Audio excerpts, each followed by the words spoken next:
Along those same lines, as we are trying to, as Christians, or even just whoever we are as people, we're trying to love people, but also not be fearful of getting sick ourselves through the social distancing.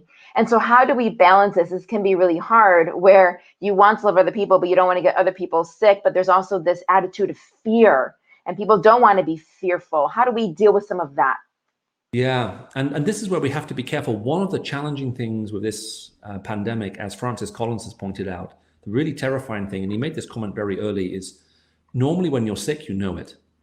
And so you can isolate yourself to protect other people. And the challenge with this particular thing, as we know, is that you can be sick and not know it. And that is an exceptionally challenging situation. Which means if you do want to go and visit house to house, for example, and be physically present with someone, which is normally what the church would be expected to do, to visit those who mourn and those who grieve and those who are unwell, they may unwittingly be transmitting something.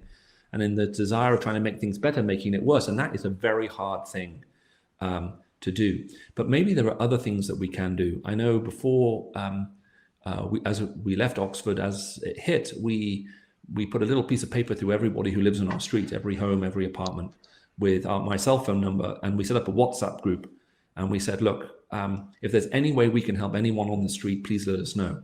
Well, guess what? A lot of other people on the street wanted to help too. And one of the people who responded back was a retired, I think she's a retired university professor. He's a retired doctor, both in their 80s. And they said, we have a daughter. She lives miles away from us. She can't help. She's been helping her neighbors. We've been hoping and praying that someone would come along to help us.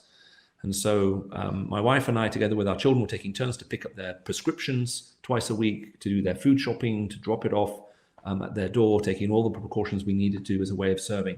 So even if we can't do what we most want to do, which is put our arms around somebody, then maybe there are other ways in which we can demonstrate that love and care and concern for them. And maybe that's what we need to be thinking about doing.